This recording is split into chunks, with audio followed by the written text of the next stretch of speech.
Good morning everybody and welcome back to Because Adventure. The Jeep is in the garage today as I'm having a problem with the thermostat. I'm getting a check engine light on the dash every once in a while, and the trouble code related to it is a P0128. Today I'm going to show you the necessary steps to replace the thermostat.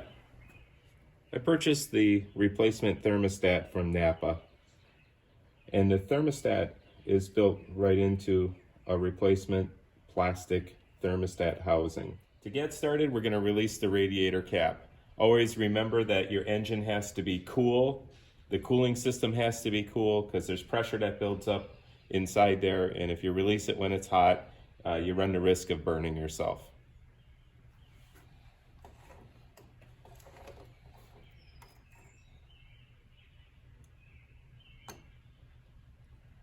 The next thing I'm going to do is remove the top of the air cleaner assembly and the hose that goes all the way to the throttle body. To do that, you'll need a 10mm socket and driver.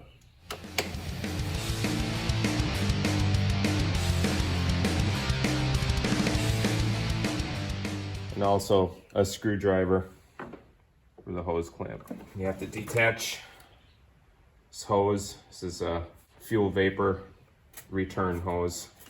I'm going to tuck that out of the way.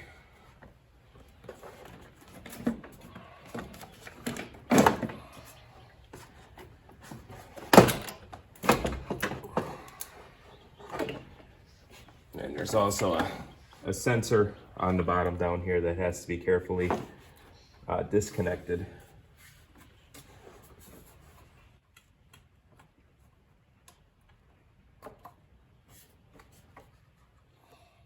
Once the air delivery hose is disconnected, you have really good access to where the thermostat is, which is, here's the housing. So there's two screws, two bolts that hold it in, and we'll have to remove this hose clamp. So we are going to lose some coolant out of the system when we do that. I'm not going to drain out all the coolant. I'm just going to put a catch pan down on the bottom and try and make as little mess as possible while doing this. Down below, I placed a series of aluminum catch pans to hopefully catch most of the coolant that's going to dribble out of the hose and out of the thermostat assembly. I'm going to put another catch pan in here to hopefully aid in getting some of this coolant wedged in here good, like that. That might help a little bit. And then I'm going to use the pliers to remove the hose, to back off the hose clamp.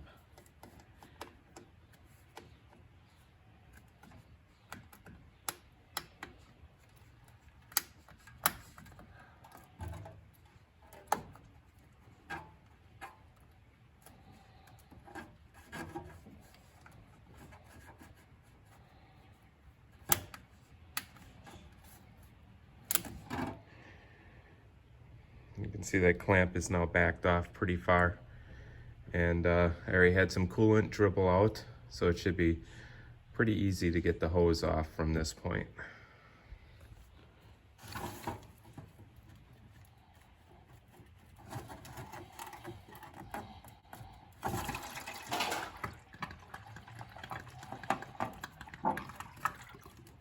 Okay, got some in there. Let's see if I can get this out of here without dumping it all.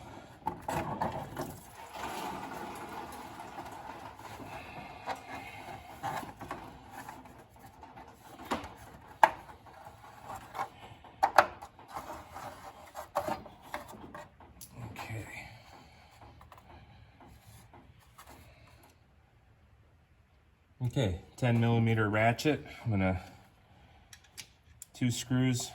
Just gonna break them loose for now, and I want to see if I got any coolant that's gonna come charging out of there.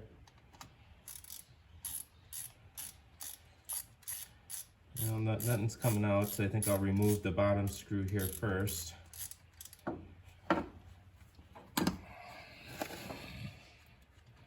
but I'm pretty sure that as soon as I break the seal, that some fluid is going to come out of there. Alright, get my catch can wedged in here again. Try and catch as much of this coolant as possible. And the nice thing about these cheap pans is you can just bend them up to fit to suit. Okay, I'm going to pull on this just a little bit, and there's the coolant coming out. And catching some of it, and some of it's going by. Oh, there we go. There we are. And you see, that was pretty easy. Got some coolant coming out of there. Some of it's just gonna have to drip down. There's nothing I can do about it. Try to get this out without spilling it.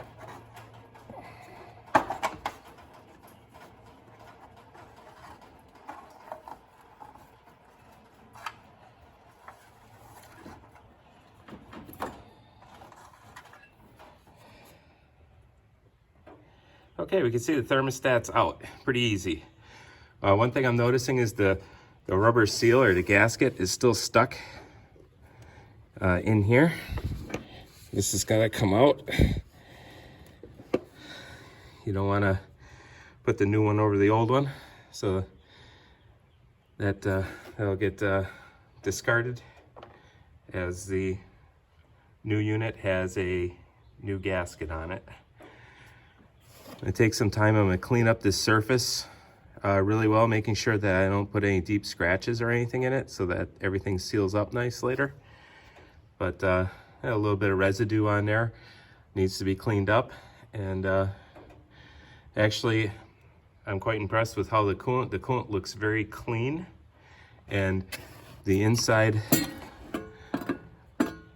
of the water pump area looks very clean. I don't see any type of corrosion or anything inside there. The Jeep has 72,000, almost 72,000 miles on it, and things are looking real great. They say that this coolant is good for 10 years or 150,000 miles, so there's no point in changing out the whole system right now. Later on, I'll just add new coolant to replace the coolant that drained out during this swap. Taking a minute here to compare the old thermostat and housing to the new thermostat and housing. I'm just going to make sure that that they're pretty much identical, and I would say that that they are. Okay, I'm going to start with wiping this down a little bit, soak up some of this coolant that's hanging around. And it's looking really good. I think I'll take just a touch of brake clean on a towel and go over it one more time. I'm also going to visually inspect the mounting surface, and I'm going to run my finger across it as well to make sure that I don't feel any gouges, scratches, or imperfections in the mounting surface that might allow the gasket to fail. Everything looks real good. On the new unit, I did dab my finger in the coolant and rubbed it around the gasket a little bit just to moisten it up. That'll help it seal. Okay, so I'm going to take the new thermostat and housing then, and I'm going to reinstall it and put the bolts in and just snug them up finger tight.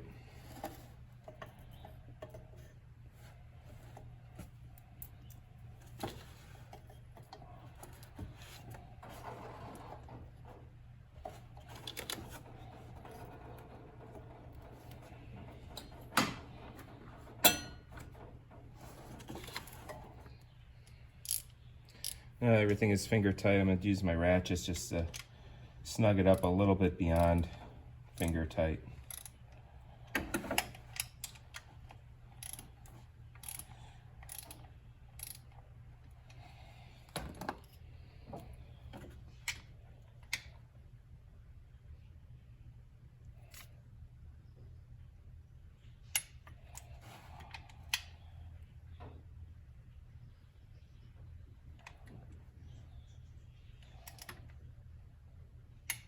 Okay, there we are. Now it's time to reattach the radiator hose.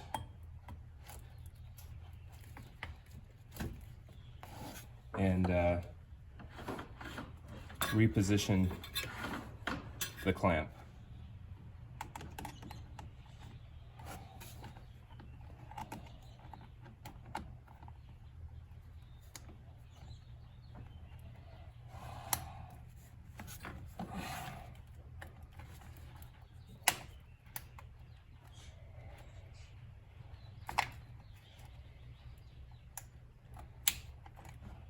Okay.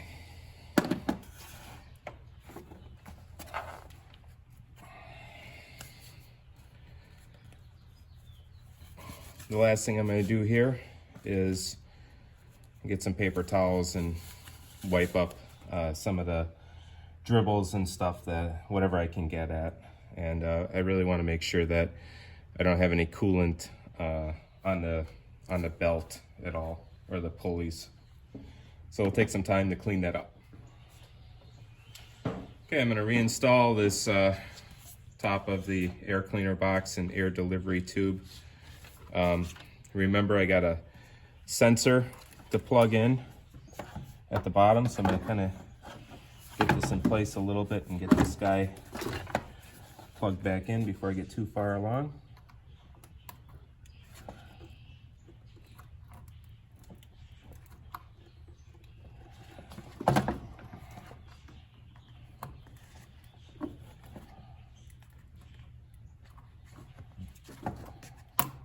Go.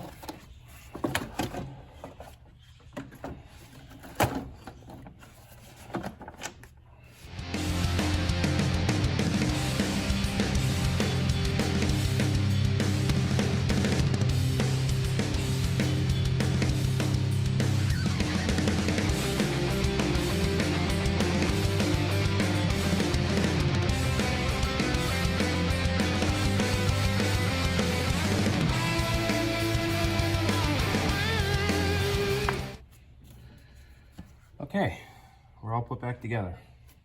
Before I add any coolant to the Jeep, it's important to note the type of coolant that I'm putting in. I have a 2016 and it's using the 10-year, 150,000 mile Mopar coolant, which is an OAT or OAT, Organic Additive something. I have 3 Jeeps, every one of them runs a different type of coolant. Our 2011 Liberty has HOAT, which is a hybrid organic, and those 2 coolants are not compatible with one another. And then of course our 2003 Jeep Liberty is using your standard ethylene glycol. So I have 3 different coolants here in the garage.